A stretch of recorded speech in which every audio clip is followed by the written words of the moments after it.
नमस्कार सभी किसान भाइयों और बहनों को। तो आज हम अपने फार्म पे कर रहे हैं सीमन टेस्टिंग। जो न्यू सीमन हमने परचेज़ किए हैं स्ट्रॉ, तो हमने परचेज़ किए हैं फिर से स्ट्राइकर बुल के। तो सीमन की टेस्टिंग हो रही है कि कैसे हैं। तो ये हैं कारगिल वाले डॉक्टर साहब और सरदार जी अभी देख रहे हैं कि जो इसके अंदर शुक्राणु हैं कितने बड़े हैं। मोर्टेलिटी इसकी गुड मोर्टेलिटी ये भी इसमें नंबर ले गया। चलो हम फिर ਇਹਦਾ ਕੱਢੀਏ ਦੂਜੇ ਲੋਟ ਦਾ है ना। तो ये हम दिखाते हैं आपको भी। ये ਵਧੀਆ ਸੈੱਟ ਕੀਤੇ ਹੁਣ ਮੈਂ ਅੱਛਾ ਤਾਂ ਵਧੀਆ ਸੈੱਟ ਹੋਇਆ ना। स्ट्राइकर बुल के है सभी। ये कौन सा सीमन? ਇਹ ਵੀ ਸਟ੍ਰਾਈਕਰ ਜਿਹੜਾ ਨਵਾਂ ਲੋਟ ਦੋ ਹੀ ਨਾ 50-50 ਦੇ। ठीक है। ਉਹ ਮੈਂ ਇਸ ਕੱਲ ਹੀ ਲੈਣਾ ਇੱਕ ਸੀਮਨ ਹੀ ਆ ਤੇ ਉਹ ਲਾਵਾਂਗੇ ਨਾ ਜਿਹੜਾ ਮਾੜਾ ਹੋ ਕਿਉਂ ਵੀ ਟਾਈਮ ਅੱਗੇ ਕ੍ਰੂਸ਼ਲ ਚੱਲਣ ਡਿਆ। कोई गल नहीं। रहे हम सीमन थाइन। ये है नया लॉट का स्ट्राइकर बुल का जो हमने सीमन परचेज किया था ABS से। तो अभी इसकी जो मोर्टेलिटी है सो सब चेक करेंगे। तो ये डॉक्टर साहब हैं कारगिल वाले, इनसे थोड़ी बातें कर लेते हैं उतनी देर जितनी देर वो सब कट हो रहा है। तो डॉक्टर साहब इसका जो हमने परचेज किया था और इसका क्या लाभ हुआ है सबको, और रिपीट ब्रीडिंग का जो मेन इशू है उससे उसके ऊपर क्या इफेक्ट पड़ता है इसका। बिल्कुल सत श्री अकाल सारे ਨੂੰ। सबसे पहले की जो रिपीट ब्रीडिंग के रीजन क्या क्या है, अगर देखा जाए तो मोटा मोटी 4 सबसे बड़े फैक्टर होते हैं जो रिपीट ब्रीडिंग हर फार्म पे के लिए रिस्पॉन्सिबल होते हैं। सबसे पहले जो फैक्टर होता है वो मेल फैक्टर। मेल फैक्टर मतलब जो मेल से सीमेन से लेके सीमेन मोर्टेलिटी स्पर्म मोर्टेलिटी हर चीज़ वो मेल फैक्टर में आती है। सबसे ज़्यादा मतलब सबसे बड़ा रोल वहीं से ही रिपीट ब्रीडिंग की आती है। तो हम सबसे पहले वही चेक करते हैं मेल फैक्टर की इस पर मोर्टेलिटी है कि नहीं। दूसरा factor female factor. Female factor में आता है कि एनिमल में कोई कंजेनाइटल डिफेक्ट तो नहीं है, उसके ओवरी नॉर्मल हैं, यूट्राइन टोन नॉर्मल है, ये फीमेल फैक्टर हो गया। उसके बाद तीसरा मैनेजमेंट। मैनेजमेंट में आता है कि आप AI कैसे कर रहे हैं, फॉल्टी AI नहीं है, फाउलिंग कैसे है, हैंडलिंग सीमेंट की कैसी है, ये सब मैनेजमेंट में आ जाता है। लास्ट में जो फैक्टर जो रिपीट ब्रीडिंग के लिए सबसे ज़्यादा रिस्पॉन्सिबल है वो है न्यूट्रिशन। न्यूट्रिशन मतलब जितना आपका एनिमल प्रोडक्शन दे रहा है दूध का, उस हिसाब से अगर डाइट प्लान नहीं जा रहा है तो एनिमल निगेटिव नहीं जाते हैं, न्यूट्रिएंट डिफिशिएंट होते हैं, जिसकी वजह से रिपीटर्स की प्रॉब्लम। तो हमने आपके फार्म पे सबसे पहले हमने मेल फैक्टर को चेक किया, तो हमको वहाँ पे पहले ही आपके स्पर्म डेड निकली। जब से हम आपने स्पर्म अपना सीमेन स्टा चेक उसको रिप्लेस किया पहले वाले से, तो आपको पहले से अच्छा रिजल्ट मिलना शुरू हुआ। तो आपके फार्म में यही फाइंड आउट हुआ कि मतलब कि जो मेल फैक्टर है रिस्पॉन्सिबल था रिपीट ब्रीडिंग के। अभी जितने भी AI हुई हैं वो सारी अब अच्छे सीमन से हुई है। हाँ, अच्छे सीमन से हो रही है और एनिमल भी हाँ, बोल नहीं रहे हैं। और एक दो जो डेड सीमन हमारा आया था उनमें भी थोड़ा 10% 20% था ना सही, तो उतना ही रिजल्ट आया। 10% ही रिजल्ट आया। अगर 100 टीके लगाते थे तो 10 गाय खड़ी होती। अभी लगभग जो लगा रहे हैं, जैसे लास्ट में कितना सैंपल गए थे, कितने प्रेग्नेंट आए? वो पहले वाला सीमन था। हाँ। अभी का जो है अभी रिजल्ट आएगा, वो भी बता दिया जाएगा कि क्या फर्क हुआ है ना। तो ये हम सीमन अब टेस्ट कर रहे हैं।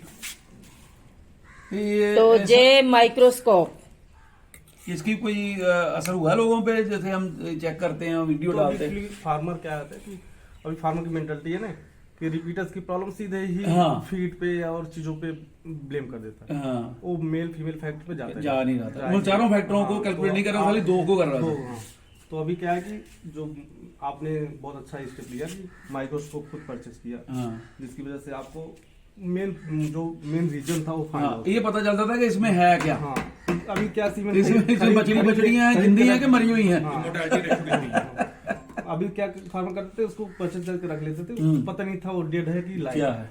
तो अब ये होने से अब जब हमारे ये लेने से अभी सभी को पता चल गया कि हाँ, क्योंकि हमारे यहाँ डेड निकले तो उन्होंने सोचा कि हमारे भी डेड हो सकते हैं, है ना, कोई हमें लूट ना रहा हो। तो सभी ले रहे हैं। तो इससे क्या फायदा होगा, एक तो फर्टिलिटी बढ़ेगी और दूसरा कंपनियां भी सचेत रहेंगी कि फार्मर अवेयर हो गया है और इसको माड़ा सीमन नहीं देना है हमने। वो चेक करके लाएंगी, अच्छा ही सीमन देंगी। तो जे हमने एक बढ़िया स्टेप उठाया है और जो एक क्रांति भी लाएगा अब। क्रांति आ गई के सभी ऑर्डर कर रहे हैं अब माइक्रोवेव रेवोल्यूशन और माइक्रोस्कोप। इस चैनल के माध्यम से कहना चाहता हूं सभी को कि चाहे 500 रुपया, 1000 रुपया, 2000 जितना भी आप सीमन खरीदते हो अपनी गाय के हिसाब से, चाहे गंवा दो, लेकिन दूसरे को सेव करने के लिए वो गंवाना जरूरी है। और ये जो रेवोल्यूशन अभी आ रही है चेकिंग की, जो पहले कोई बात ही नहीं करता था सीमन चेक की, ये अब सोचो कि परम सुख फार्म डेयरी फार्म से ही शुरू हुई है। और ये अच्छी बातें हैं, इसके लिए मैं क्रेडिट भी दूंगा इस फार्म को कि अच्छी बातें हैं, अच्छी बातों को फैलाओ ज्यादा से ज्यादा, और कंपनियां जो हमसे पैसा कमा रही हैं वो भी थोड़ी जिम्मेवार बने। हाँ जी, बताइए इसका कैसा रिजल्ट आया है? माइक्रोस्कोप, इसमें थोड़ा सा माइक्रोस्कोप यूज करने के लिए थोड़ा सा आपको माइक्रोस्कोप के बारे में जानकारी होनी चाहिए, कैसे सेट करते हैं, कैसे। एक दो बार अगर आप कोशिश करेंगे रेगुलर तो चलाना सीख जाएंगे। तो क्योंकि माइक्रोस्कोप सस्ते से लेकर महंगा तक है। हाँ। तो आपने कितने के 3000 कितने का? 3500 का है। 3500 का ऑर्डर किया। आगे हम सोच रहे हैं कि ये सेल कर देंगे, जहाँ रख लेंगे ऐसे, और एक बढ़िया लेंगे जिसको इजी यूज करना हो, क्योंकि हमारी तो गाय बहुत है, बहुत सीमन हम लेते हैं तो हम अफोर्ड कर सकते हैं। तो जो नहीं कर सकता है वो ये भी यूज कर सकता है, ये भी सही है, ऐसी बात नहीं है। मतलब फार्म पे हाँ के लिए कई चीजें यूज कर सकते हैं। यहाँ अगर आप एनिमल की हीट भी देखना चाहते हैं तो डिस्चार्ज करेंगे ना, तो इन्वर्टेड फर स्ट्रक्चर बनती है, तो उसको भी आप देख सकते हैं कि एनिमल कैसा है। इसमें? हाँ, हीट। अच्छा, उसमें क्या बनता है? इन्वर्टर फर अभी किसी एनिमल का डिस्चार्ज होगा ना, स्लाइड ब्लैक में दिखा लेने इसका भी सही है। नीचे वाले से तो जे सीमन चेक हो रहा है शेवरलेट का, हाँ। और इसकी थाइन वगैरह हो चुकी है। आप देखेंगे इसमें कितनी अच्छी क्वालिटी का जे है। पहला ना प्यार है ये सीमन हमारे पास पहले के हैं, क्योंकि ये हम सही निकला, बहुत ज्यादा मतलब सीमन सही है स्टोर बाकी, है करके ना? रखते हैं, स्टोर करके।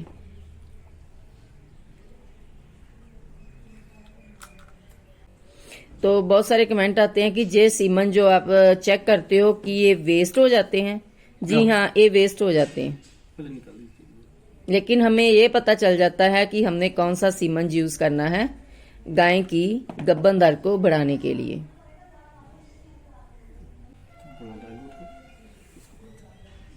ते दो मतलब ड्रॉप आके चेक हो रहे हैं माइक्रोस्कोप के साथ।